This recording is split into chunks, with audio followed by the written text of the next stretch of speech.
வணக்கம் நேயர்களே. நீ இன்றி அமையாது உலகு, இது புதிய தலைமுறையின் புதிய நிகழ்ச்சி.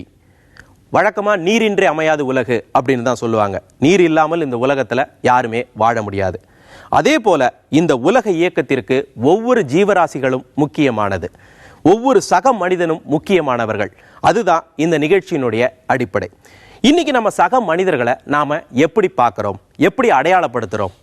ஏதோ ஒரு வேலை சார்ந்து, ஒரு வாத்தியாரா வேலை பார்க்குறவரை ஆசிரியர் அப்படிங்கிறோம், டிரைவரை டிரைவர், கண்டக்டர், ஆட்டோ டிரைவர், இஸ்திரி போடுறவர் அப்படின்னு வேலை சார்ந்து தான் நாம ஒரு மனிதரை அடையாளப்படுத்துறோம். இப்படி ஒரே மாதிரியான தொழில் செய்பவர்கள் நிறைய பேர் இருக்காங்க. இப்போ டாக்டர்கள் அப்படின்னு எடுத்துக்கிட்டிங்கன்னா, டாக்டர்களை எல்லாம் இவங்க எல்லாரும் டாக்டர் அப்படின்னு ஒரு பேக்கெட் பண்ணிடுறோம். இவங்கெல்லாம் டிரைவர்ஸ், இவங்கெல்லாம் ஆட்டோ டிரைவர்ஸ் அப்படின்னு தான் நாம் பொதுமைப்படுத்துகிறோம். இவர்கள் மீது சக மனிதர்கள் நாம் என்ன பார்வை வச்சுருக்கிறோம்? ஒரு பொது மதிப்பீடு வச்சுருக்கிறோம். டிரைவர்ஸ்னால் இப்படி தான் இருப்பாங்க, ஆட்டோ டிரைவர்னால் இப்படி தான் இருப்பாங்க, டாக்டர்னா இப்படி தான் இருப்பாங்க அப்படிங்கக்கூடிய ஒரு பார்வை இருக்குது. இப்போ உதாரணத்துக்கு பார்த்தீங்க அப்படின்னா, ஒரு ஆசிரியர் அப்படின்னா அவருக்கு என்னப்பா, காலாண்டு லீவு, அரையாண்டு லீவு, முழு ஆண்டு லீவு, மழை பஞ்சா லீவு. இங்கே வானிலை அறிக்கை சொல்லும்போது முதல்ல பையன் பார்க்குறோனோ இல்லையோ வாத்தியார் தான் பார்க்குறாரு. இன்னைக்கு லீவா இல்லையா அப்படிங்கிறத அவர் தான் தெரிஞ்சுக்கிறாரு. அது மட்டுமா, சைடில் டியூஷன் வேறு எடுக்கிறாரு. இது போக சம்பள உயர்வுக்கு போராட்டமும் நடத்துகிறாரு. அப்படின்னு ஆசிரியர்கள் மேலே ஒரு பார்வை வச்சிருக்கிறோம். இந்த பார்வை சரியா? அவர்களோடு பழகி பார்த்துருக்குறோமா? அவங்க வேலையில் இருக்கக்கூடிய சவால்கள் என்ன, சிக்கல்கள் என்ன, நாம் புரிஞ்சுக்கிட்டு இருக்கிறோமா அப்படிங்கிற கேள்விக்கு என்ன பதில் இருக்கு? அதையெல்லாம் பேசுவதற்கான களமாகத்தான் இந்த நீ இன்றி அமையாது உலகு இருக்கிறது. இன்றைய நிகழ்ச்சியில நம்மோடு கருத்துக்களை பகிர்ந்து கொள்வதற்காக அரசு பேருந்தின் ஓட்டுநர்கள் மற்றும் நடத்துனர்கள், பெருவாரியாக நடத்துனர்கள் வந்திருக்கிறாங்க. அவர்களை இந்த நிகழ்ச்சிக்கு வருக வருக என வரவேற்கிறோம். இவங்களோட பேசுறதுக்கு இந்த பக்கத்துல நம்மோடு கலந்து பேசுவதற்காக திரு முரளி அப்பாஸ் அவர்கள், எழுத்தாளர் மற்றும் திரைப்பட இயக்குனர், திரு ராசி அழகப்பன் அவர்கள், எழுத்தாளர் மற்றும் திரைப்பட இயக்குனர், திரு ரேணுகா அவர்கள் விளம்பர துறையில் இருக்கக்கூடியவர், ஒரு பேருந்து பயணியாக இங்க வந்திருக்கிறாரு. அடுத்ததாக திரு டாக்டர் சவிதா அவர்கள், மனநல மருத்துவர், திரு வணக்கம் வரதராஜன், பேருந்து துறையில் 30 வருடங்களுக்கு மேலாக பணியாற்றி ஓய்வு பெற்றிருக்கக்கூடிய மக்கள் தொடர்பு அதிகாரி, திரு பரமசிவம் அவர்கள் தொழிற்சங்கவாதி. இவர்கள் அனைவரும் இந்த களத்தில் இணைந்திருக்கிறார்கள். இவர்களோடு நாம் பேசுவோம். வழக்கமா ஒரு பஸ் கிளம்பணும் அப்படின்னா கண்டக்டர் விசில் அடிச்சாதான் பஸ் கிளம்பும். அதே போல இந்த நிகழ்ச்சியையும் நாம ஒரு விசில் அடிச்சு தொடங்கலாம் அப்படின்னு ஆசைப்படுறோம். ரைட் அப்படின்னு எப்படி சொல்லிட்டு அடிப்பீங்க? போலாம் ரைட். அதுக்கப்புறம் பேருந்து நிறுத்தணும் சொன்னா ஒரு சிங்கிள் விசில். இப்ப வண்டி போயிட்டே இருக்கு, ஒரு சைடு பார்த்து ஒரு விசில் அடிப்பீங்கல்ல, அப்படியே கொடுத்தோம்னா அது போயிட்டே இருக்கும். அப்படி போயிட்டே இருக்கும். சரி, ரிவர்ஸ் எடுக்கிறதுக்கு ஒரு விசில் அடிப்பீங்கல்ல? ரிவர்ஸுக்கும் அதே தான். இப்படி பின்னாடி வாங்கன்னு சொல்லிட்டு நாங்கள் ஆளை பார்த்துட்டே இருப்போம், பின்னாடி யாருன்னா வராங்களான்னு பார்த்துட்டு அடிப்பீங்க. ஓகே. இப்ப சில கண்டக்டர் வந்து விசிலே கையில வச்சிருக்க மாட்டாங்க, ஆனா அந்த கையிலேயே இந்த அத்தனை விசிலையும் அடிப்பாங்க. அப்படி யாராவது ஒரு திறமசாலி இருக்கீங்களா? நிக்கிறது, போறது, சடனா நிக்கணும், அது சடனா நிக்கணும். அதே மாதிரி ரிவர்ஸ் வரதுக்கு விட்டு விட்டு அடிக்கணும், ரிவர்ஸ். ஓகே. இப்படி விதவிதமான விசில்களோட தான் உங்களுடைய பயணம் தொடர்ந்து டெய்லி நடந்துகிட்டு இருக்கு இல்லையா? ஓகே. இப்போ நடத்துனர்கள் அப்படின்னு சொன்ன உடனே நம்ம பொது மதிப்பீட்டில் ஒரு பார்வை இருக்கும். ராசி அழகப்பன்றது தொடங்குறேன். என்ன மாதிரியான உணர்வு உங்களுக்கு கண்டக்டர் பற்றி தோணும்? நான் சின்ன வயசில் படிக்கும்போது, சின்ன வயசில் தான் எல்லோரும் படிப்பாங்க, நான் ஆரம்ப பள்ளியெல்லாம் படிக்கும்போது எங்கள் கிராமத்துக்கு பஸ்ஸே வராது. நான் வந்து திருவண்ணாமலை பக்கத்தில் ராயம்பட்டின்னு ஒரு சின்ன கிராமம், 100 வீடுகள் இருக்குது. ஸோ அங்கேருந்து ஒரு 3 கிலோமீட்டர் நடந்து போய் கருங்காலிப்புன்னு ஒரு ஊர் போவோம். அங்கே தான் வந்து கீழ்பண்ணாத்துலேருந்து வேட்டாளத்துக்கு போகிற ஒரு பஸ், காலையில் ஒன்று ஈவினிங் ஒன்று போவோம். அப்போ நாங்கள் போகும்போது ஸ்கூல் ஆரம்பிக்கிறதுக்கு முன்னாடி ஒரு 8 AM ஒரு பஸ் போகும். நான் அதுக்காக வெயிட் பண்ணுவோம். அங்கே புங்க மரம்லாம் இருக்கும். புங்க மரத்தில் நாங்கள் ஒரு 10 பசங்க நிற்போம். நின்றுட்டு அந்த கண்டக்டர் அப்படி போனார்னா கையாட்டுவோம். அவர் திருப்பி கையாட்டுவார் பாருங்க. அந்த ரெகனைசேஷன், அந்த எங்களை மதித்து அவரும் பண்ணுறாரு பாருங்க, அது எங்களுக்கு பெரிய சந்தோஷமாக இருக்கும். நாங்கள் பார்த்த முதல் ஹீரோ அப்படின்னா கிராமங்களில் வந்து நடத்துனர்கள் தான். அதுக்கப்புறம் நாங்கள் ஏதாவது ஓரமாக டீ கடையிலாம் நின்றுட்டு நாங்கள் கையாட்டும் போது டிரைவருங்க ஓட்டிக்கிட்டே வந்து கையாட்டுவாங்க. அது 2 விதமான சந்தோஷம். என்னென்னா அந்த ஊரில் பெரிய ஹீரோ வந்து இப்போ அந்த பஸ் ஓட்டுறவங்க தான். அப்புறம் நம்ம அதே மாதிரி நடந்து நாங்கள் போகும்போது பார்த்திங்கன்னா பழகிட்டதுனால கிராமத்தில் ஆட்டோமேட்டிக்காக வந்து டிரைவருங்க நிப்பாட்டுவாங்க, வரீங்களாப்பா அப்படிம்பாங்க. ஏறினதும் நிறைய கூட்டம் வந்தாலும் கொஞ்சம் முன்னாடி போங்கன்னு சொல்லிட்டு எங்களை ஏற்றிட்டு போவாங்க. ஸோ இந்த நெருக்கமான உணர்வு என்பது அந்த காலத்தில் எங்களுக்கு நண்பர்கள், ஹீரோ அவங்க தான். ஓகே, ரஜினிகாந்த் மாதிரி. இப்போ வந்து நகர்ப்புறத்துல பேருந்து நடத்துனராக இருக்கிறதுக்கும் கிராமப்புறங்களுக்கு போகக்கூடிய பேருந்துல நடத்துனராக இருப்பதற்கும் நிறைய வேறுபாடு இருக்கு. அதே மாதிரி டவுன் பஸ் கண்டக்டர்ஸ், அதுக்கப்புறம் வந்து மொஃபசல் பஸ் கண்டக்டர்ஸ், இப்போ இதை எப்படி நீங்க வேறுபடுத்தி காப்பீங்க? யார் பேச போறீங்க? இப்போ தொலைதூர பேருந்துகள்னு சொன்னீங்கன்னாக்கா அதில் வந்து முதல்ல பயணிகளுக்கு வந்து இடம் கொடுக்கறதுலே பிரச்சனை இருக்கும். இப்போ பேருந்து நிலையத்தில் வந்து பயணிகளை ஏற்றும் போதே அந்த பேருந்தினுடைய கொள்ளளவு வந்து ஒரு 41 சீட்டு இருக்கும். சூப்பர் டீலக்ஸ்னா, ஆர்டினரி பஸ்ஸுன்னா 55 சீட்டு இருக்கும். இந்த சீட்டுகள் கொடுக்கறதுலேயே முன்னாடி கொடுக்குற சீட்டு, பின்னாடி கொடுக்கறது, நடுவில் கொடுக்கறதுங்கிற பிரச்சனைகளே முதல்ல நாங்கள் ஃபேஸ் பண்ண வேண்டியிருக்கும் பொதுமக்கள்கிட்ட. நாங்கள் அதையெல்லாம் ஒவ்வொருத்தருக்கு தகுந்த மாதிரி நாங்கள் அவங்களுக்கு பதில் சொல்லி அவங்கள அந்த இதில் இருந்து அவங்களுடைய பிரச்சனைகளை நாங்கள் இந்த பிரச்சனை இந்த பக்கத்தில் யாராவது ஃபேஸ் பண்ணியிருக்காங்களான்னு கேட்டுட்டு வரோம். நீங்கள் ஒரு சீட்டுக்கு நீங்கள் போகும்போது இல்லை நீங்கள் பின்னாடி போய் உட்காருங்க அப்படின்னு சொல்லி நீங்கள் அதை கேட்ட அனுபவங்கள் இருக்கா? முன்னாடி பெரியவங்க வந்தாக்கா தானா பயணிகள் எழுப்புவாங்க. அப்படி இல்லைன்னா நடத்துனர் என்ன பண்ணுவார், கொஞ்சம் எந்திரிங்க சார் அப்படின்னு சொல்லி உட்கார வைப்பாங்க. இப்போ அந்த பழக்கமே கிடையாது. யார் எங்கே வேணா உட்காந்துட்டு போகிறான். என் பிரச்சனை இந்த காசை கொடு வாங்கி போடுறோம். அப்புறம் இது பெரிய கொடுமை என்னென்னா, அந்த ₹1 மேட்டருக்கு பாருங்க, என்னமோ ₹1 குறைஞ்சா கீழே இறக்கி விட்டுறாங்க. ₹1 நமக்கு வேணும்னா கண்டுக்காம விட்டுறாங்க. ஏதோ மறந்து போய் காசு வாங்கி போட்டு அவங்களது மாதிரி நினச்சிக்கிறாங்க. சில்லற பிரச்சனையாக சில்லற பிரச்சனை, பெரிய பிரச்சனை இது. ஆனால் இப்போ அவங்களுக்கு இருக்கிற ப்ரெஷர் என்ற முன்னாடி வந்து பயணிகளை வந்து ஃப்ரெண்ட்ஸ் மாதிரி பழகுவாங்க. இன்னைக்கு அவங்களுக்கு இருக்கிற பிரச்சனை என்னன்னு தெரியல, மாறிட்டாங்களா என்னன்னு தெரியல. வரும்போது எரிச்சலா ஏரியா இறங்கியா இப்படிதான் இருக்கிறாங்க. அப்போ இப்போ பார்த்தா அவங்க ஹீரோவா இருந்தவங்க ஏன் வில்லனானாங்கன்னு புரியல. காலையில எந்திரிச்சாலே ஃபர்ஸ்ட் யாருக்கு அம்மா அப்பா கூட பயப்படல, கண்டக்டர் திட்டுவாரேன்னு சில்லறைக்கு தான் எல்லாரும் பயப்படுறாங்க. அந்த அளவுக்கு தான் இருக்கு. பஸ்ல ஏறின உடனே பல பேர் என்ன பண்றாங்கன்னு கேட்டீங்கன்னா, டிக்கெட் வாங்குறது இல்லை, காசு எடுக்கிறது இல்லை, ஏறி உட்கார்ந்த உடனே செல்லை எடுத்துக்கிறாங்க. செல்லை எடுத்துக்கிட்டு அவங்க யார்கிட்ட பேசணுமோ பேசிக்கிட்டே இருக்காங்க. நாங்கள் போய் பக்கத்தில் நின்றுக்கிட்டு sir ticket, sir ticket, sir டிக்கெட்னா அதை காதிலே வாங்க மாட்டாங்க. நாங்கள் இந்த ஸ்டேஜ் போகிறதுக்குள்ள அவ்வளோ பேருக்கு நாங்கள் டிக்கெட் கொடுத்தாகணும், இன்வாய்ஸ் எழுதி ஆகணும். அப்படி நாங்கள் பண்ணலனாக்கா அங்கே எனக்கு பரிசோதகர் ஏறினாக்கா எங்களுக்கு கேஸ் போட்டுருவார். இந்த சூழ்நிலை நாங்கள் வேலை பார்க்கும்போது இந்த மாதிரி 2 பேரை பார்த்தோம்னாக்கா எங்களுக்கு ஆட்டோமேட்டிக்காக ஒரு மாதிரியான குணம் மாறுறதுக்கான வாய்ப்பு வருது. அதுதான் இந்த வாய்ப்புகள், இந்த மாதிரியான பிரச்சனைகள் வர்றதுக்கு அந்த சிச்சுவேஷன், அந்த பயணிகள் நடந்துக்கிற சிச்சுவேஷன் தான். சேவையாக தான் நினச்சிக்கிட்டு நாங்கள் வேலைக்கு வர்றோம். நாங்கள் சேவையாக செய்து முடிக்க முடியாத காரணம் பொதுமக்களுடைய ஒத்துழைப்பு இல்லாதது. ஒவ்வொரு நாளும் இதே மாதிரியான பிரச்சனையை சந்திக்கிறீங்களா?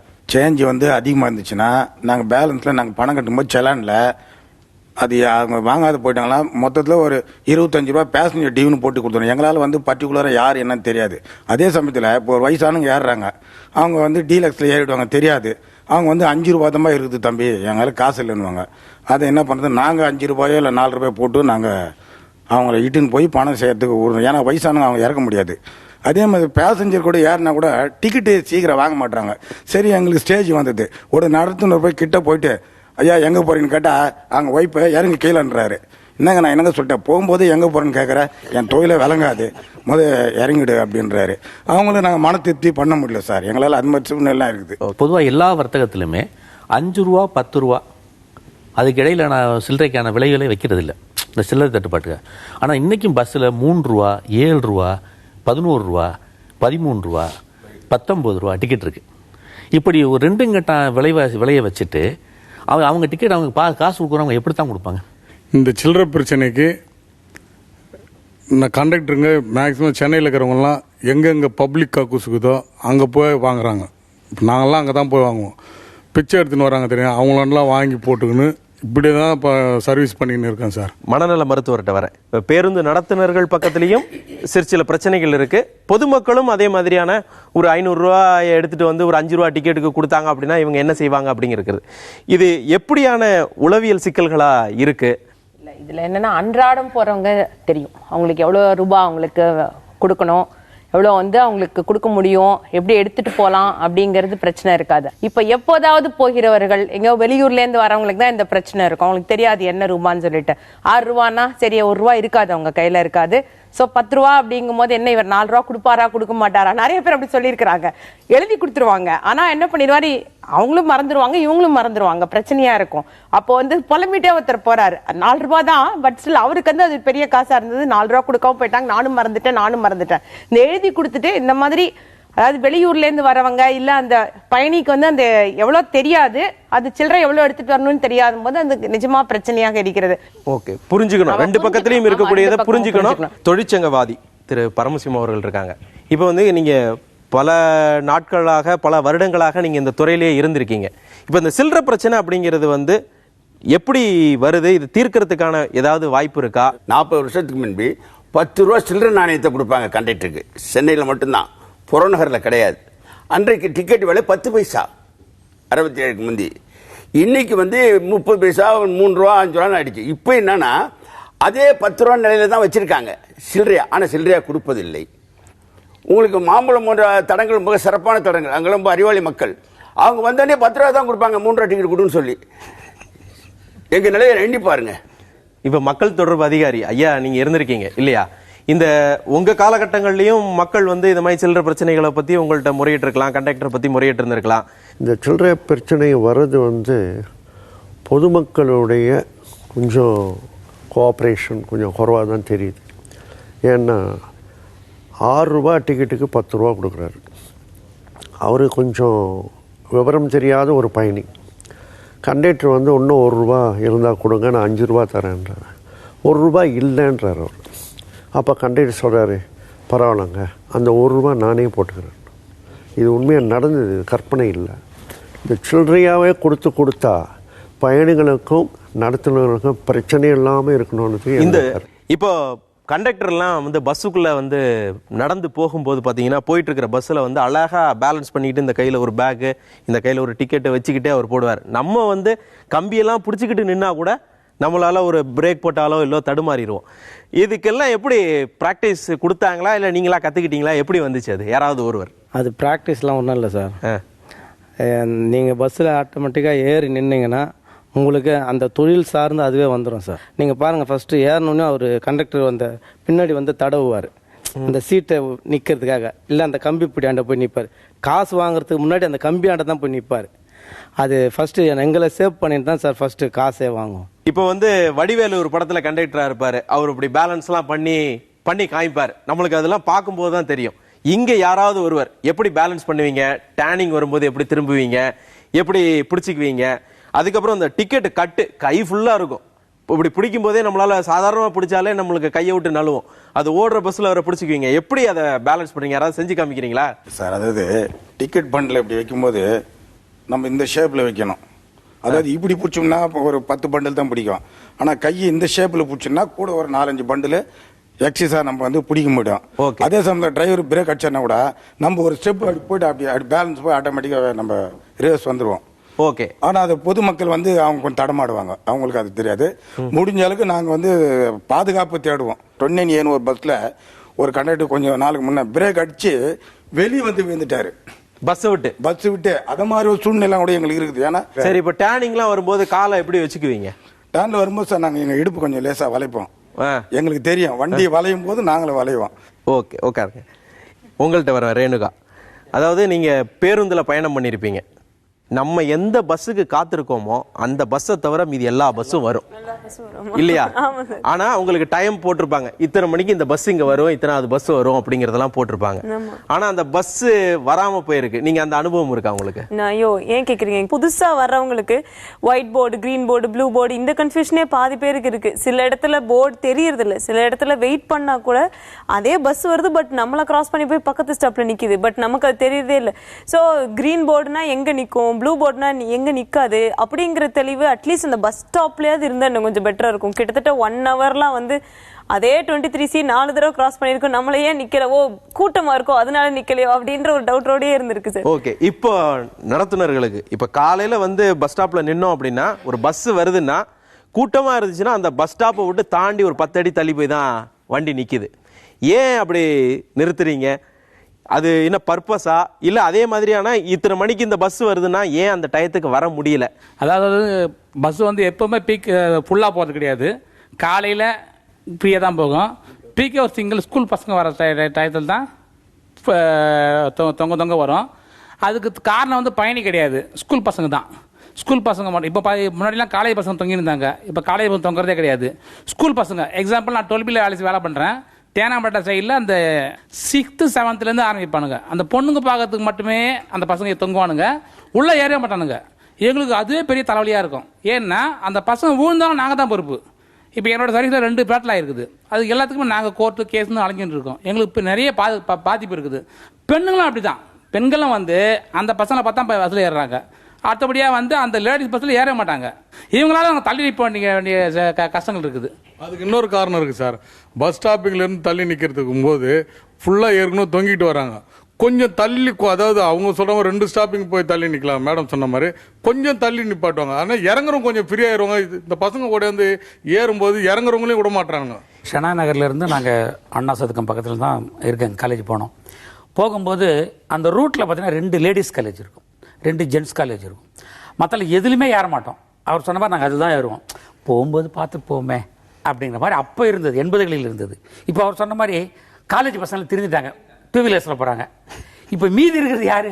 அடுத்து வளரப்போகிற பசங்கன்னு இருக்காங்க பாருங்க, அவங்க இது கொஞ்சம் பண்ணுறாங்க. இதுக்கெல்லாம் எங்கே காரணம் அப்படின்னா, பஸ் தானே நம்மளை யார் கேட்கறது என்கிற அடிப்படை மனோபாவம் பெற்றோர்கள் இருந்து பிள்ளைகள் இருந்து மனசுலேயே இருக்கு. நமக்கு சர்வீஸ் பண்ணுங்க, வேற கேட்கறது நம்ம பஸ் மேலே போனால் போயிடுமா, தொங்குவோம், கெத்து காமிப்போம் இப்படின்னு சொல்லி அடிப்படையிலேயே நம்ம இடம், நான் இப்படி ஒன்றா இருப்பேன், நீ யார் கேட்கறது என்கிற அடிப்படையிலேயே அவங்களை பற்றிய ஒரு தவறான எண்ணம் இருக்கு. அது வளர்ப்பிலையும் தப்பு, ஸ்கூல்லையும் சொல்லி உங்களுக்கு அப்படிதான் பொதுமக்கள் வந்து உங்கள்கிட்ட வந்து அப்படிதான் பிஹேவ் பண்றாங்களா, இவன்லாம் நம்மளுக்கு சர்வீஸ் பண்ணக்கூடிய ஒரு ஆளு அப்படிங்கிற மாதிரியான மனோபாவத்தோட தான் மக்கள் உங்கள்கிட்ட வந்து நடந்துக்கிறாங்களா? சார் சொல்றது வந்து 100க்கு 100 உண்மையான செய்தி. பஸ்ஸில் ஏறி அவங்கள வந்து நாங்கள் அவங்கள கேட்குற கேள்விக்கெலாம் எங்களால் பதில் சொல்லவே முடியாது. நீங்கள் சார் அதான் கொஞ்சம் அப்படி மாறி உட்காருங்க சார், லேடிஸ் நின்றுட்டு இருக்காங்க உட்காரட்டும், நான் அப்படி தான் உட்காந்துருப்பேன் சார், கொஞ்சம் மாறி உட்காருங்க சார், பாவம் சார் அவங்க உங்கள் வீட்டுக்காரவங்க வந்திருந்தால் கூட நீங்கள் கொஞ்சம் அட்ஜஸ்ட் பண்ணி உட்கார மாட்டிங்களா, அவங்களாம் அந்த மாதிரி பண்ணுங்க சார், நீங்கள் சொல்லக்கூடாது அதெல்லாம். இப்போ நான் சொல்லாமல் யார் சார் சொல்கிறது?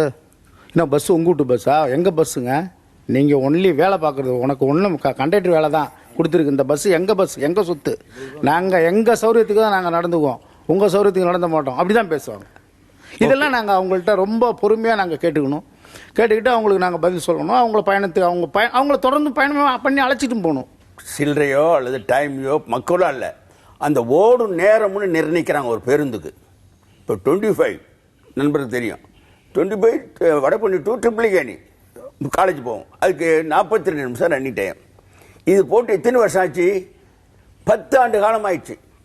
இந்த 10 ஆண்டு காலத்தில் டிராபிக்கில் எத்தனை சிக்னல் வந்திருக்கு, எத்தனை நடபாதை வந்திருக்கு, எவ்வளோ மக்கள் இம்ப்ரூவ்மெண்ட் ஆகிருக்காங்க, எவ்வளோ போக்குவரத்து அதிகமாக இருக்கு, நோ டைமிங் சேஞ்ச். அப்போ அந்த அந்த ஒரு டிரைவருடைய மனநிலை எப்படி இருக்குன்னா, அந்த 42 நிமிஷம் ஓட்டா தான் அவன் டிபன் சாப்பிட முடியும். அப்போ என்ன செய்யறான்னா, கூட்டம் அதிகமானோடனே கொள்ளளவை விட அதிகமாக இருக்கு. கொள்ளளவு ஸ்டாண்டிங் 25 சட்டப்படி நம்ம வந்து வரி கொடுக்கறது, ஆனால் இருக்கிறது 65 ஸ்டாண்டிங், அது வர சிட்டிங்.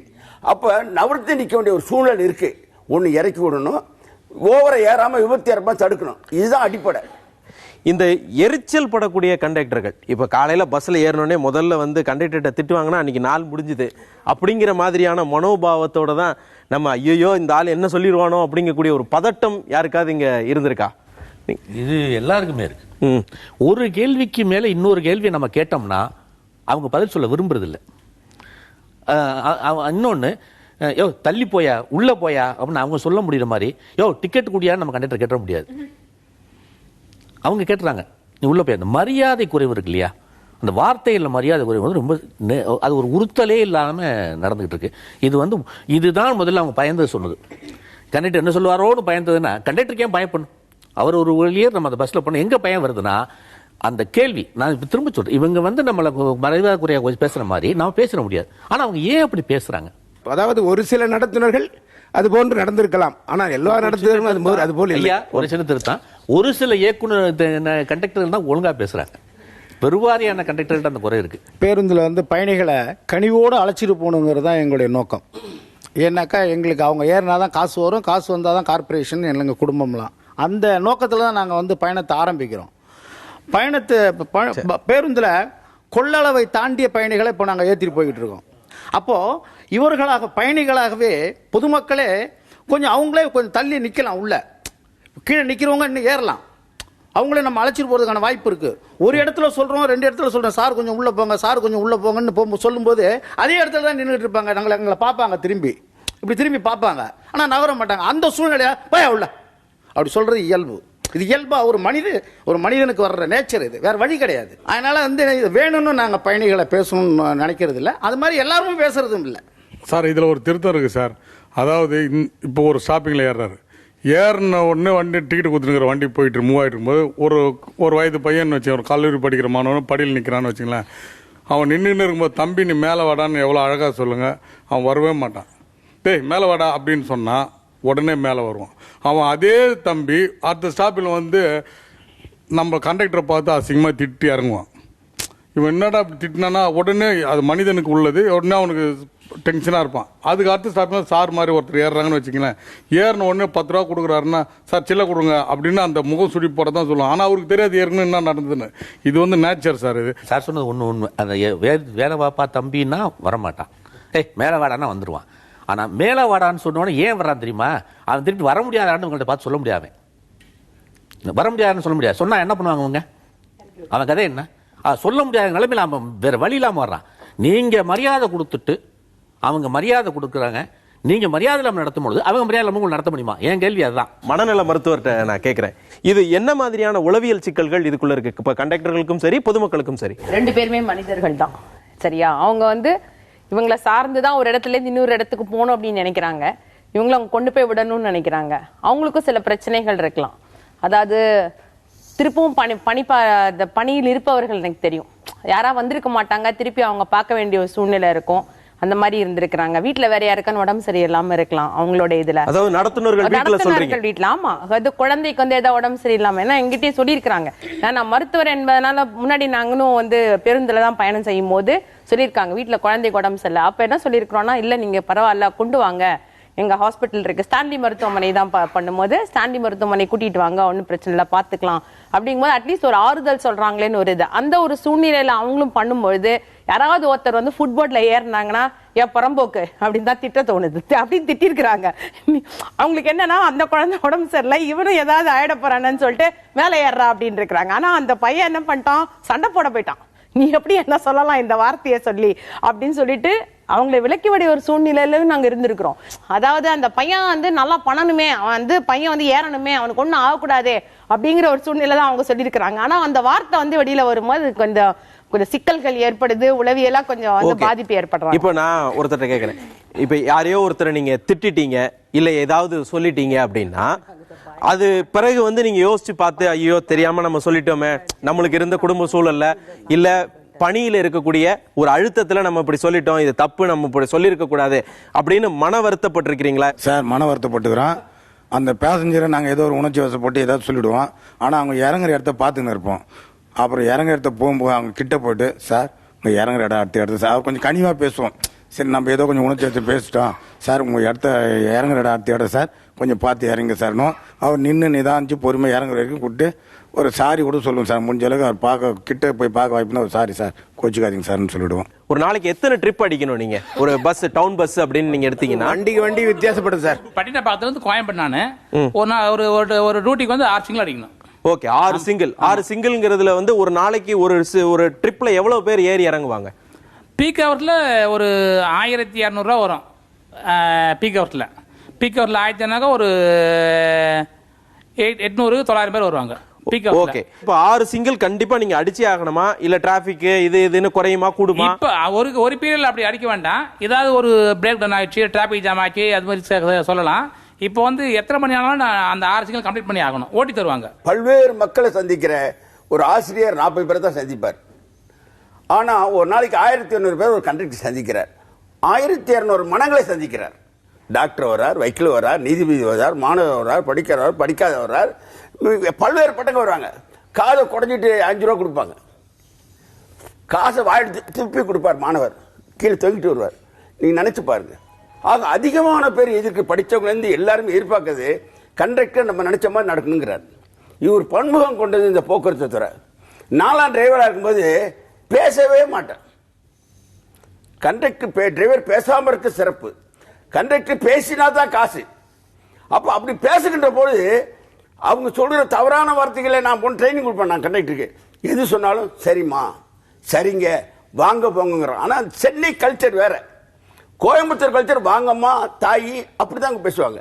ஆனால் சென்னை கல்ச்சர் பல்வேறுபட்ட மக்கள் வர்றதுனால இந்த வா போங்கிறதே ஒரு மரியாதையான வார்த்தையை நினைச்சிட்டு இருக்காங்க. ஓகே, இப்போ நடத்துனர்களுக்கு நீங்க வந்து பயிற்சி கொடுப்பீங்க அப்படின்னு சொன்னீங்க இல்லையா? எவ்வளவு நாளைக்கு ஒரு தடவை பயிற்சி கொடுக்குறீங்க? ஒரே ஒரு முறை மட்டும்தானா, இல்ல வந்து ஒரு கால அளவு ஏதாவது இருக்கா? சரியான கேள்வி. பப்ளிக் ரிப்போர்ட் ஒரு கண்டக்டர் மேல வந்தா அவருக்கு ட்ரைனிங் கொடுப்போம் 2 நாள். நீங்க எப்படி பேசணும், அவர் வேற மாட்டத்துக்கிறார் இருப்பார், வடாடு வா போன்னு பேசுற, இப்படி வாங்க போங்கன்னு தான் பேசணும். ஐயா உள்ள போங்க முன்னே போங்க. பரிசு வாங்கினவங்களா இருக்காங்க, தமிழே பேசி பரிசு வாங்கின கண்டக்டர்லாம் கூட இருக்காங்க. அது ட்ரைனிங்லாம் இருக்கு எங்களுக்கு. இருந்தாலும் இந்த இறுக்கம் தான். தனிப்பட்ட நபர் மீது குற்றச்சாட்டு வரும் பொழுது அவர்களுக்கான பயிற்சி அளிக்கப்படுது அப்படின்னு சொல்றீங்க. இல்ல பொதுவாகவே அவங்கள வந்து ஒரு ரெக்ரியேட் பண்றதுக்கோ இல்ல ரீஜெனரேட் பண்றதுக்கோ ஒரு இடம் இருக்கா? அதாவது இப்ப நிர்வாகத்தில் வந்து இப்ப சென்னையில் 4 இடத்துல கொடுத்துட்டு இருக்காங்க. எல்லாருக்குமே வந்து இந்த யோகா பயிற்சி 2 நாளைக்கு. ஓகே, ஆமா. இப்போ அந்த பயிற்சியில உங்களுக்கு என்ன மாதிரியான பயிற்சி எல்லாம் அளிக்கப்படுது? அந்த பயிற்சியில் யோகா பயிற்சி, அப்புறம் இந்த மூச்சு பயிற்சி, அப்புறமா காலுக்கு கைக்கு கண்ணுக்கு எல்லாத்துக்கும் பயிற்சி அளிக்கிறாங்க. அந்த 2 நாள் பயிற்சி எடுத்த பிறகு கொஞ்சம் மனநிலை கொஞ்சம் தளர்ந்து இருக்குது. யோகா பண்ணியெல்லாம் புண்ணியம் இல்லை. அவர் சொல்லிக் கொடுக்குறவர் நடத்திட்டு காசு வாங்கி போறாரு, நீங்க ரிலீஃப் பண்றீங்க. அதெல்லாம் உங்களுக்கு ரிலீஃபே வராது. அது கனவு காட்டுற மாதிரி தான். பப்ளிக்கும் பாதிக்கப்பட்டவனும் நீங்களும் சந்தித்து பள்ளியில் துவங்கி நடக்கிற முதியோர்கள் வரைக்கும் எங்கேயாவது இன்டராக்ட் பண்ணி உங்களுக்கு என்ன ப்ராப்ளம், நாங்க என்ன தொந்தரவு பண்றோம், நீங்க என்ன பண்றது பேச நடைமுறை இல்லைன்னா இது நடக்கிற சாத்தியமே கிடையாது. இது வந்து கிடையாது. எனக்கும் அதே டவுட் தான். இப்ப இது வந்து அவங்களோட ஜாபா பாக்குறாங்க. டெய்லி நான் 1200 பேர் அவங்க மீட் பண்ணுவாங்க, அவங்க மனநிலை அப்படிதான் இருக்கும் அப்படின்றாங்க. இல்ல எனக்கு கிளாஸ் சொல்லி தர்றாங்க அப்படின்லாம் சொல்றாங்க. சரி, இப்ப இவங்க வீட்டுல ஒய்ஃபோ ஃபேமிலியோட யாரோட சண்டை போட்டுட்டு பஸ்ல வர்றேன், சில நேரம் நாங்களும் மனுஷங்க தான் கோவப்படுவோம்னு சொல்றாங்க. கோவப்படுறவன் இப்படி திட்ட போகும்போது ஆப்போசிட்ல இருக்கிறவன் இவங்களோட ஹையர் ஆபீஸ்ல இருந்தா வாய திறந்து அந்த வார்த்தை வெளியில வருமா சார்? அப்ப இவன் எவனோ ஒருத்தன் தானே, திருப்பி இவனை பார்க்க மாட்டான்ற ஒரு அலட்சியம் இருக்கதானே செய்யுது. அந்த குற்றச்சாட்டு மறுக்கிறோம். அதாவது பயணிகளாக வருகிறவங்கள நாங்கள் அதிகாரியாவோ மற்றவர்களாவோ பிரித்து பார்ப்பதில்லை. இப்போ வந்து ஒரு நாளைக்கு காலையில் நீங்கள் வந்து ஒரு பேருந்து எடுக்கிறீங்க, காலையில் டிக்கெட் போட்டு போகணும் ஃபர்ஸ்ட் ட்ரிப்பு அப்படிங்கும்போது அதில் தொடங்கி யார் யாரெல்லாம் சமாளிக்கிறது சிக்கலாக இருக்குது, என்னென்ன மாதிரியான ஆட்களை சமாளிக்கிறது சிக்கலாக இருக்குது அப்படிங்கிறத சொல்ல முடியுமா? காலையில் 5 மணிக்கெலாம் குடிச்சிட்டு வண்டியில் ஏறுறான். அவன் வந்து 4 பேர் ஏற்றாங்களா டிக்கெட்டு வாங்க மாட்டான், தகராறு பண்ணுவாங்க. ஆனால் இருந்தாலும் நாங்கள் வந்து எங்களுக்கு வந்து அதை ஒரு பேசஞ்சர் விட்டால் கூட ஏதோ நம்ம கழகத்துக்கு லாஸ் ஆகி போகுது, அரசுக்கு வருவாய் அப்படின்னு நாங்கள் எங்களால் முடிஞ்ச அளவுக்கு போராடி நாங்கள் வாங்குகிறோம். அந்த இடத்துல எங்களுக்கு பிரச்சனை வருது. அதே சமயத்தில் அவன் 4 பேர் வராங்கன்னா அந்த 4 பேரில் ஒருத்தர் வந்து 3 பேர் இறங்கி போயிடுவார், ஒருத்தர் வந்து வண்டியிலே விட்டு போயிடுறாங்க. அவர் தான் வந்து வாங்கி கொடுத்துக்கிற சரக்கு, அவர் மட்டும் விட்டுட்டு இவன் சேஃப்டியாக போயிடுறாங்க. இவரை நாங்கள் கீழே இறக்கி அவர் சேஃப்டியாக கொண்டாந்து பத்திரமா பாதுகாத்து எங்கன்னா ஒரு பிளாட்பாரத்தில் தூக்கி போட்டு இது மாதிரி நடைமுறையை நாங்கள் சந்திக்கிறோம் சார். பின்னாடி கொடுங்க. வண்டி வேகமாக போயிட்டே இருக்கு. வேகமான ஏறக்கூடிய வேகம், அதாவது ஓடி வந்து ஏறக்கூடிய வேகம், மிக வேகமாக ஓடி வந்து ஏறினா தான் ஏற முடியும். அதில் வந்து ஒருத்தர் ஏறுறார், பாரிஸ் கார்னர் திருப்பம், அடுத்தது ஸ்டேஜ். நான் அங்கே போகிறதுக்குள்ளே இவருக்கு டிக்கெட் கொடுத்தாங்க, ஏன்னா அவர் வண்டி தான் ஏறுறாரு. அவரை போய் டிக்கெட் பான்னு கேட்குறேன். அவர் பாக்கெட்டில் கையை விட்டார், இப்படி எடுத்தார். நான் சில்லறை எடுத்தாருன்னு தான் நினச்சேன். அவர் இவ்வளோ நீட்டு கத்தி எடுத்தார். எடுத்த உடனே எனக்கு ஒரு பயம், இவ்வளவு கத்தி எடுத்துட்டார் என்னடா அதுன்னு பயம். ஆனாலும் நான் அவரை கேட்காதிருக்க முடியாது. என்னப்பா அப்படின்னு டக்குன்னு அந்த கத்தியை பல்லில் கட்சினார். திருப்பி கை விட்டார், சில்லறை அள்ளி இப்படி கொடுத்தாரு. எடுத்து பார்த்தா 7 ரூபா. ஆனால் 7 ரூபா தான் டிக்கெட்டை கட்சி கொடுத்துட்டோம். அவர் அடுத்த ஸ்டாப்பிங் வர்றதுக்குள்ளவே திருப்பி இறங்கி அவர் ஓடிட்டார். இது பெரிய எனக்கு அந்த அந்த அந்த பயம் வந்து எனக்கு அந்த நாள் முழுக்க இருக்கு. எனக்கு அப்படியே எங்க என்ன பண்ணிட்டு வந்திருக்காரோ நம்ம போலீஸ் இல்ல, அந்த கத்தி இப்படி எடுக்கும்போது எனக்கு எப்படி ஒரு மனநிலை எப்படி தானே இருக்கும். இப்படியான ஆட்களை எல்லாம் நிறைய பேர் நாங்கள் சந்திச்சிருக்கோம். தொடர்ந்து ஒரு பேருந்துல போகும்பொழுது வந்து அந்த பிட் பாக்கெட் அடிக்கிறவங்க இல்ல லேடிஸை வந்து சில்மிசம் பண்ணக்கூடிய நபர்கள் வராங்க அப்படிங்கிறது எல்லாம் கண்டக்டர்களுக்கு தெரியுமா? கண்டிப்பா தெரியும். பிட் பாக்கெட் ஏறின உடனே எங்களுக்கு மனசு கொஞ்சம் படபடன்னு அடிக்கும். ஏன்னா எவ்வளவு பேர் வாசல்ல நின்று இருப்பாங்க, அவன் அசால்ட்டா ஏறுவான். ஏறின உடனே நாங்கள் உள்ள போன்னு சொல்ல முடியாது, அவன் எங்களை அமுக்குவான். உங்களுக்கு அவன் ஏறும்போதே தெரியும்? ஏறும்போது தெரியும். ஒருத்தன்ல 5 பேர் எத்தனை பேராலும் எங்களுக்கு கரெக்டாக தெரியும். நாங்கள் ஒன்றும் பண்ண முடியாது சூழ்நிலை. ஏன்னா எங்களுக்கு ஒன்றும் பண்ணவும் முடியாது. ஏறுவான், எங்க ஏறுவான்னு தெரியும், எங்க இறங்குவான்னு தெரியும். எங்களுக்கு மனசு கஷ்டமா, எங்களுக்கு படப்படா அடிச்சுக்க மனசு. சரி, மக்களுக்கு என்ன சிக்னல் கொடுப்பீங்க? உள்ள போங்கன்னு, அவ்வளவுதான். வேற ஒன்றும் சொல்ல முடியாது எங்களால. ஏன்னா அவன் செல்போன் தான் நிறைய அடிக்கிறான். இப்போ செல்போன் அடிக்கிறான், பணத்தையும் அடிக்கிறான். ஒரு பெரியவர் ஒருத்தர் பார்த்தீங்கன்னாக்கா பாண்டி பஜார்ல ஏறினார். ஏறிட்டு அவருடைய பேக் அறுக்கும்போது நானும் பார்க்குறேன், பப்ளிக்கும் பார்க்குறாங்க. அவர் குண்டு வரல, அறுத்துச்சு, ரத்தம் ஊற்றுது. அவர் பணல் பால இறங்கிட்டாரு. இறங்கிட்டு தம்பி பஸ்ஸில் பிட் பாக்கெட்டுக்கிறாங்கன்னு சொல்லிட்டு இறங்கிட்டாரு. நான் ஒன்றும் பண்ண முடியாது. அவங்க உயிரை அவங்க பாதுகாத்துக்கிறாங்க. எந்த பப்ளிக்குமே யாருக்குமே ஹெல்ப் பண்ண மாட்டாங்க. பேருந்தில் தகப்பன் பாதுகாப்பாக குழந்தைய காலேஜுக்கு போனோம், எங்கள் பொண்ணு ஏற்றி விட்டு போகிறாரு. ஆனால் என் கையில் சொல்கிறாரு கொஞ்சம் பார்த்துங்கன்றாரு. ஆனால் அந்த பாப்பா 2 ஸ்டாப்பு கழிச்சு வேற ஒருத்தன் பைக்கில் ஏற்றின்னு போயிடுறான். அப்போ நாங்கள் சரின்ட்டு எங்களால் அந்த தகப்பனால் இருக்க முடியல. ஆனால் மறுநாள் ஒரு வாரம் கழிச்சு பார்த்தோன்னா அவங்க கண்டிக்கிறாங்க. கண்டிக்கும் போது அவங்க நடத்துனர் சொன்னாருன்னு சொல்லி கண்டிக்கிறாங்க. அது எங்களுக்கு ரொம்ப கஷ்டமாகுது. அந்த பையன் எங்களை மிரட்டுறான், நீ தாண்டா எங்க காமிச்சு கொடுத்த, நீ எங்கள் லைஃபே கெடுத்துட்றா அப்படின்னு மிரட்டுறாங்க. ஆனால் தகப்பன் கண்டிக்கும் போது அது மறைமுகமாக கண்டிக்கணும். நாங்கள் ஒரு தாய் உள்ளத்தோடு தான் அவங்களுக்கு நாங்கள் சொல்கிறோம். அவங்க கண்டிக்கிறத பற்றி பேசுகிறாங்க, நல்ல விஷயம்தான். பட் அதை தாண்டி இப்போ எங்களை மாதிரி இளைஞர்களையும் தாண்டி பள்ளிக்கூட குழந்தைகள்லாம் உள்ள ஏறுறப்ப காலையிலேயே ஸ்கூல் பேக்ஸ் எல்லாம் மாட்டிட்டு வர்றப்ப அங்கே சில்மிஷம் பண்ற ஆண்கள் இருக்கத்தான் செய்யறாங்க. ஸோ அந்த மாதிரி இருக்கிறப்ப அங்க எங்க அப்பாவையோ எங்க அண்ணனையோ கூட்டிட்டு வர சூழ்நிலை இருந்தா நாங்க பஸ்லயே வர மாட்டோம், 2 வீலர்லயே வந்துருவோம்.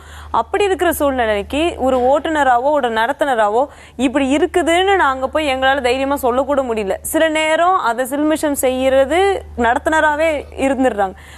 அந்த மாதிரி நாங்க யார்கிட்ட புகார் பண்றது? இப்ப நடத்துனரே தவறு செய்யறாங்க அப்படின்னா நாங்க யார்கிட்ட புகார் பண்றது? ஓகே, இப்போ ஐயா, பொதுமக்கள் வண்டி உள்ள எந்த நிகழ்ச்சி நடந்தாலும் ஒரு கண்டக்டருக்கு ஒற்றுமையாக இருக்கிற மாதிரி எனக்கு தோணலை. ஏன்னா எல்லாரும் அவங்க இந்த பிரச்சனையை நீங்கள் தலையிடாதீங்கன்னு மனைவியே கணவனை அடைக்கிடுவாங்க. அப்புறம் சில பேர் நம்ம ஏன் இதில் தலையிடணும், அது போலீஸ் கேஸாக வரலாம், நாளைக்கு வேறு இருந்தாக்கா நாம் தான் போகணும் வரணும் அப்படின்றது அவங்க தலையிட மாட்டாங்க. அவங்க தைரியமாக ஏதாவது தலையிட்டு யார் தப்பு பண்ணுறாங்களோ அவங்கள கண்டிச்சாக்கா நீ அடுத்த தடவை வாயா நான் பார்த்துக்கிறேன்னு சொல்லிட்டு அவங்க இறங்கி போயிடுவாங்க. ஸோ இதெல்லாம் பார்க்கும் பொழுது கஷ்டமான வேலை எனக்கு தெரிஞ்சு கண்டக்டர் வேலை தான். ஏன்னா யாருமே தினம் 1200 பேரை மீட் பண்ணுற மாதிரி எந்த போஸ்ட்டும் இல்லை. அவங்க வக்கீலாக இருக்கலாம், ஜட்ஜாக இருக்கலாம், போலீஸாக கூட இருக்கலாம். ஆனால் 1200 பேரை சமாளிக்கிறாங்கன்னா ரொம்ப ரொம்ப கஷ்டமானது கண்டக்டர் வேலை. ஒரு ஹிந்திக்காரன் வரான், क्या போத்தா ஹே ஜா வண்டின்னு கேட்குறான். இவனுக்கு தமிழ் தான் தெரியும். அவன் டிரான்ஸ்போர்ட் மவுண்ட் ரோட்டை கேட்குறான் போல இருக்கு, டூரிஸ்டம் கேட்குறான் போல இருக்கு அப்படின்னு அவன் அந்த இதில் இப்படி மொழி ஒரு முகத்தை கண்டு தெலுங்காரங்க பேசுவாங்க, இவனுக்கு தமிழ் தான் தெரியும். இப்படி இது மொழி அறிஞ்சு இடம் அறிஞ்சு கண்டக்டர் இறக்கி விட வேண்டியா இருக்கு. ஆனால் சொல்லிக் கொடுக்குற மொழி தமிழ் மொழி தான். ஒரு கடினமான பொறுப்பு தான். ஒரு சைக்காலஜிஸ்ட் தான் அந்த கண்டக்டர். இப்போ நீங்கள் கல்லூரி காலங்கள்ல இருந்து சென்னையிலேயே இருந்தவர், இந்த பஸ் டே அப்படிங்கிறது ஒரு குதூகலமான கல்லூரி மாணவர்களுக்கான கொண்டாட்டம் இல்லையா? இது நடத்துனர்களுக்கும் ஓட்டுநர்களுக்கும் எப்படி இருக்கோ தெரியல. உங்க பார்வையில் இந்த பஸ் டே அப்படிங்கிறத எப்படி பார்க்க? வருஷம் பூரா கண்டக்டர் டிரைவருக்கு தொந்தரவு கொடுக்குறோம். ஆனால் அவங்க அவ்வளோ தூரம் பொறுமையாக இருந்தாங்களே அப்படிங்கிற மகிழ்ச்சியை ஏற்படுத்துறதுக்காக ஒரு நாள் பஸ் டே கொண்டாடி அவங்கள மரியாதை கொடுத்து மாலை போட்டு இவ்வளோ நாள் பொறுத்துக்கிட்ட தாய் தந்தை மாதிரி இருக்காங்க அப்படின்னு சொல்லிட்டு பஸ் டேன்னு தோங்குவோம். முடியும் போது ஒரு சின்ன கலைபரமாகும். ஆனாலும் எங்கள் தொந்தரவுகள் எங்களுக்கும் தெரியும், அவங்களுக்கும் தெரியும். ஆனாலும் இவ்வளவு பொறுமையாக இருந்தவங்களுக்கு நாம் மரியாதை செலுத்தணுங்கிறதுக்காகவே நாங்கள் பஸ் டே கொண்டாடினோம். ஆனால் பஸ் டேங்கிறது வாழ்க்கையில் ஒரு கல்லூரி மாணவனுக்கு ரொம்ப முக்கியம். எப்படி லவர்ஸ் டேவோ அதே மாதிரி பஸ் டேங்கிறது ஒரு மாணவன மாணவியை மகிழ்ச்சியாக கொண்டாடுற விஷயம். நீங்களும் பல பஸ் டேகளை பார்த்துருப்பீங்க இல்லையா? இந்த பஸ் டே அப்படிங்கக்கூடிய நாளை நீங்கள் எப்படி பார்க்குறீங்க? மாணவர்கள் கொண்டாடுகிற அந்த பஸ் டே எங்களுக்கும் மகிழ்ச்சி தான். நாமளும் அவங்களோட அந்த காலத்தோட அவங்களோட இணைஞ்சிடறோம். நாங்களும் அத்துமீறுகிற போது தான் அது எங்களுக்கு இப்போ அச்சத்தை உருவாக்குது. நான் எவ்வளோ நாம் கட்டுப்பாடோடு கொண்டு போனாலும் அவங்க அந்த பாதுகாப்பு வரம்பு மீறுறாங்க. மீறும்போது தான் எங்களுக்கு அச்சத்தை உருவாக்குது. அதன் மூலமாக ஏற்படுகிற விளைவுகளை அவங்களும் சந்திக்கிறாங்க, நாங்களும் சந்திக்க வேண்டி வருது. அது இந்த சார் சொன்ன மாதிரி அது ஒரு வரம்பு மீறல்கிறது அந்த இளைஞர்களுக்குள்ள உள்ளுக்குள்ள ஒரு இளைஞர் இருக்கான்ல, எப்போ வேணாலும் தூங்கலாம், எப்போ வேணாலும் எந்திரிக்கலாம், எத்தனை வேணாலும் செய்யலாம்னு நினைக்கிறேன். அந்த மனோபாவம் வந்து அந்த பஸ்ஸை வந்து கையாளும் பொழுது, இன்னொன்று இவங்க எப்படி உத்தியோக ரீதியில் அந்த பஸ்ஸில் பேலன்ஸ் பண்ண முடியுது, அது மாதிரி அவன் அந்த பஸ்ஸில் வேணாலும் பயணம் பண்ணதை ஒரு அட்வென்ச்சராக ஃபுட்பாலில் தூங்குறதும், கம்பி எப்படி தூங்குறதும், அந்த டயருக்கு மேலே தொங்கிட்டு போகிறதும் அவனுடைய அந்த பஸ் அனுபவத்தை வெளிப்படுத்தான் பார்க்குறான். அந்த அளவை நிர்ணயிக்கிறேன்னா அந்த வருஷம் முழுக்க இவங்க கொஞ்சம் அவன்கிட்ட சிநேகமாக இருந்திருந்தாங்கன்னா, நம்ம கண்டக்டரா, நம்ம டிரைவரா அப்படின்னு அவன்கிட்ட ஒரு உணர்வு உருவாயிருந்தா, ஒரு தகப்பனாரோட சகோதரனோட இருந்த மாதிரி உறவு இருந்திருந்தால் அந்த பஸ்டே சுகமாக இருக்கும். ஆனால் 2 பேருக்குமே ஒருத்தருக்கு ஒருத்தர் ஒரு சின்ன நெருடல். சாதாரண சொல்ல போனா தவறா இடத்துல சொன்னா நடத்துனர்கள் வந்து மாணவர்களை கொஞ்சம் விரோதி மாதிரி தான் பார்க்குறாங்க. பள்ளிக்கூடத்து மாணவர்களை நாங்கள் பஸ்ஸில் ஏற்றிட்டு போகிறோம். அந்த மாணவர்களை வந்து எவ்வளவு சொன்னாலும் மேலே ஏறி வர மாட்டேங்கிறாங்க. அவ்வளோ கூட்டம் இருக்குது. எங்கேயாவது ஒரு சின்ன டேனிங்கில் பேருந்து திரும்பும்போது ஒருத்தன் விழுந்து அடிபட்டு செத்துட்டானா அந்த நடத்துனரும் ஓட்டுநரும் உடனடியாக பணி நீக்கம் செய்யப்படுகிறார்கள், தற்காலிக பணி நீக்கம் செய்யப்படுகிறார்கள். இப்படிப்பட்ட ஒரு சூழ்நிலை எங்களுக்கு இருக்கும்போது எங்களுடைய மனநிலை எப்படி இருக்கும்னு நீங்கள் நினச்சி பாருங்கள். அந்த பையன் நாங்கள் மேலே ஏறி வாங்க குள்ளே வாங்கன்னு எவ்வளோ தூரம் சொன்ன பிறகும் கூட கேட்காம அவர் கீழே விழுந்து விட்டார். அவங்க வீட்டுக்கு மிகப்பெரிய பாதிப்பு. அந்த பையனுடைய கனவுகள் எப்படி இருந்திருக்கும் அந்த பெற்றோர்களுக்கு. அதே போல் எங்களுடைய வாழ்க்கை அங்கே பாதிக்கப்படுது. அந்த மாதிரி சூழ்நிலைகள் வரும்போது தான் அந்த உறவுல பாதிப்பு வர்றதுக்கு காரணம். இந்த படிக்கட்டுன்றது ஒரு 4 பேர்லேருந்து 8 பேர் வரையும் தான் தொங்கணும். நாங்கள் மாணவர்கள் வந்து உள்ள 70-80 பேர் இருப்போம். இங்கே 4 பேர் மேலே இருக்கிற கோபம் வந்து நியாயம். ஏன்னா அவங்க அந்த விடலையில் அதை அனுபவிக்கலைன்னா அது யூத்தே இல்லைன்னு நினைக்கிறான். அவன் யூத்ன்றா என்னப்பா, யார் சொல்லி நம்ம கேட்குறோம் அப்படிங்கிறான். உங்களுக்கு என்ன பயம்னா, கீழே விழுந்துட்டா நமக்கு பிரச்சனை ஆகிடுமே, அந்த நியாயமான இது. அவன்னா யூத்து போயிட்டுனா எங்கடா படிக்கட்டில் ஏறுறது அப்படின்னு அவனுக்கு ஒரு பிரச்சனை. அவன் சுதந்திரம் என்பதே உங்கள் பஸ்ஸில் தான் பார்க்குறான். எது ஒன்றா பேசலாம், உங்கள்கிட்ட சண்டை போடலாம், நீங்கள் புரிஞ்சுக்கிறீங்கன்ட்டு. இங்கே என்ன பிரச்சனை வருதுன்னா, மாணவர்களை இந்த 4 பேர்கிட்ட நல்லா பழகி நீங்கள் உள்ள வாங்கன்னு சொன்னால் வந்துட்டு இருப்பான். நீங்கள் முதல்ல ஒரு பொறி வருது இல்லை, இவன் என்னடா அவன் சொல்லி கேட்க மாட்டான்னு அங்கே ஆரம்பித்தது நம்பியார் மாதிரி ஆரம்பிச்சு பிரகாஷ் ராஜ் வரைக்கும் தொடர்ச்சியா 30 வருஷமா படிக்கட்டில் இடமில்லைன்னு நிற்கிறவனே அவன் நம்பியார் தான் பார்க்குறாங்க, பிரகாஷ் ராஜ் தான் பார்க்குறாங்க. இதில் என்னன்னா, அவங்கள கொஞ்சம் இணக்கமாக பழகி நீங்கள் உள்ள வந்தீங்கன்னா அவன் வந்துடுவான். நீங்கள் பாதுகாப்பாக செய்கிற எல்லா விஷயம் நல்ல விஷயங்கள். ஆனால் எல்லா மாணவர்களும் உங்கள் நண்பர்கள், உங்கள் பிள்ளைகள். இன்னைக்கு வந்து எந்த ஒரு பயணியும் ஒரு கண்டக்டர் தன்ட்ட சிரிக்கிறாரு பேசுறாருன்னா பெருமையா தான் படுறான். சொல்லுங்க, உங்களை தெரியும்னு சொல்றதுக்கு பயணி பெருமைப்படுறாங்க இல்லையா? பஸ்ல ஏற வருகிறவர்கள் அனைவருமே எங்களுக்கு பயணிகள் தான். நாங்க அப்படிதான் பாக்குறோம். அவர்கள் நடந்து கொள்கிற முறையில தான் வித்தியாசங்கள் வருது. இதெல்லாம் தாங்கி நாங்க கொண்டுட்டு போய் அவனை இறக்கி விடுறது இருக்குங்களா, அது பெரிய பெரிய பெரிய விஷயம். இது இவ்வளவு தூரம் சொல்லிட்டீங்களா, எங்களுக்கு அடிப்படையிலேயே உங்களை பார்த்ததுமே ஒரு என்ன கேள்வி வருதுன்னா, ஒரு வீட்டை சுத்தமா அழகா கோயில் மாதிரி வச்சுக்கிறோம். ஒரு பஸ்ஸில் ஏறினதுமே ஒரு நல்ல சுகாதாரமான பஸ் அப்படின்னு சொன்னா இந்த வருஷமே அவார்டு கொடுக்கலாம். அப்புறம் நீங்க பாருங்க, காலையில் எடுக்கும்போது ஒரு நல்ல சுகாதாரமான பஸ் நம்ம எடுப்போம் அப்படின்னு நினைக்கிறவங்க யாரு இங்க இருக்கா? இது வந்து ஒரு அரசின் சிக்கல். 6 வருடத்துக்கு மேல் வண்டி ஓடக்கூடாது நிரந்தர விதி. ஆனால் 7 ஆண்டு 8 ஆண்டான வண்டி இங்கே 500 வண்டி ஓடுது. 3600 வண்டியில் 500 வண்டிக்கு வேலை ஓடுது. நான் தான் பேச முடியும், அவங்க பேச முடியாது. அப்படி ஓடும்போது அந்த வண்டி பொதுமக்களுக்கெல்லாம் இது தெரியும். ஆனால் தெரியறதுனால அதனுடைய விளைவு என்னன்னா, அங்கே சுகாதாரம் இருக்காது, வண்டி இருக்காது. வண்டி எடுத்துகிட்டு போகிறோன்னா அவனுக்கு சம்பளம் கிடையாது, அட்ஜஸ்ட் பண்ணி ஓட்டும்பாங்க. ஆனால் மெயினாக வந்து பிரேக் டவுன் ஆகுவதற்கு காரணமே அட்ஜஸ்ட் பண்ணி ஓட்டுங்கிற ஒரு வார்த்தை. அதுக்கு பல்வேறு பொருளாதார சிக்கல்லாம் இருக்கு, அதெல்லாம் சொல்லக்கூடாது நம்ம. இருந்தாலும் வண்டி காலம் கடந்த வண்டிகள். இன்னொன்று, தொங்காம போவதற்கு நம்ம இந்தியாவிலேயே பாம்பேயில் போய் பாருங்க, மாணவர் தகராறே கிடையாது. கல்கட்டாவில் பாருங்க, மாணவர் தகராறே கிடையாது. அது கல்கட்டா அப்படிப்பட்ட இடம். ஆனால் அங்கு தொங்குவதில்லை. அங்கு காவல்துறை சரியா இருக்கு. ஆனால் இங்கே காவல்துறை ஆனால் சொல்ல வேண்டியதில்லை. அதுக்கு அவங்க ஒரு காரணம். மோட்டார் வாகன சட்டத்தில் தொங்கிட்டு போகக்கூடாது நீனே சொல்றீங்க.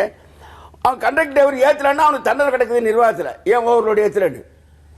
ஏறுகிற பயணிகள் வந்து பார்த்தீங்கன்னா 1% தான் காசு, பாக்கி 3% பாசு. 1% தான் காசு.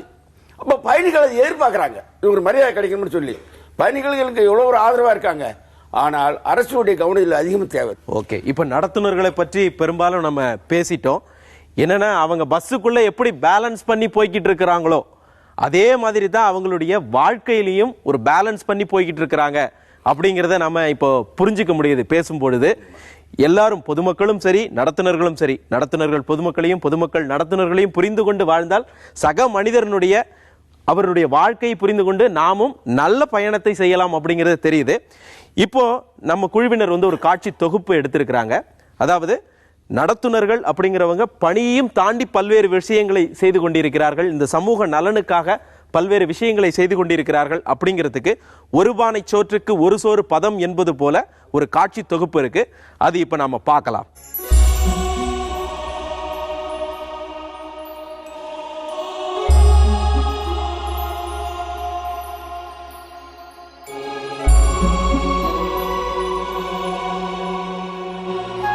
நம் ஒவ்வொருவருக்கும் பேருந்து பயணம் பல அனுபவங்களை கொடுக்கும். தினந்தோறும் பேருந்து பயணங்களில் பல ஓட்டுநர்களையும் நடத்துனர்களையும் நாம் சந்திக்கின்றோம். அப்படி ஒரு பயணத்தில் நம்மை வியக்க வைத்து விட்டார் அரசு பேருந்து நடத்துனர் ஒருவர். அவர்தான் ராஜு. ராஜு 1989ஆம் ஆண்டு தமிழக அரசு போக்குவரத்து கழகத்தில் நடத்துனராக பணியில் சேர்ந்தார். அருள்வாடி பள்ளங்குடி சிம்டல்லி. மலைவாழ் மக்கள் வசிக்கும் தாளவாடி தாலுகா தமிழகத்தில் ஈரோடு மாவட்டத்தில் உள்ளது. 1991 தாளவாடி வந்த ராஜு ஆரம்பத்தில் நடத்துனர் பணியில் மட்டும் கவனம் செலுத்தினார். காலம் கடந்து செல்ல ராஜு அம்மக்களையும் மண்ணையும் காட்டையும் நேசிக்க துவங்கினார். அதன் விளைவாய் அம்மக்களின் அடிப்படை தேவைகளுக்கும் மாணவர்கள் மற்றும் இளைஞர்களின் கல்விக்கும் போக்குவரத்து வசதிகளுக்கும் மின் தேவைகளுக்கும் குரல் கொடுக்க துவங்கினார். இதுவும் பொன்னா பிறந்த கொன்னுடுவேன்னு புருஷம் பண்ணுற ஆர்ப்பாட்டம். சுகாதாரம், குடும்ப உறவு, சமூக நிலைகளை உள்ளடக்கிய வீதி நாடகங்கள், பாடல்கள், கவிதைகளை மக்கள் மத்தியில் நிகழ்த்தி காட்டி வருகிறார். எனது கண்டக்டர் வேலை செஞ்சுக்கிட்டேன். அறிவியல் இயக்கத்தில், அறிவொளி இயக்கத்தில் பிளாஸ்டிக்கை தடுப்பது, மது போதை தடுப்பது, மரம் நடு விழாவை ஊக்குவிப்பது, மலைவாழ் மக்கள் சங்கத்திற்காக உதவுவது போன்ற வேலைகளை தொடர்ந்து செய்து கொண்டு இருக்கிறேன். இப்பொழுது சர்வீஸில் இருக்கிறேன். இன்னும் 3 வருஷம் கழித்து சர்வீஸ் முடிஞ்சதுக்கு அப்புறமும் நான் அந்த வேலையை தொடர்ந்து செய்வேன்.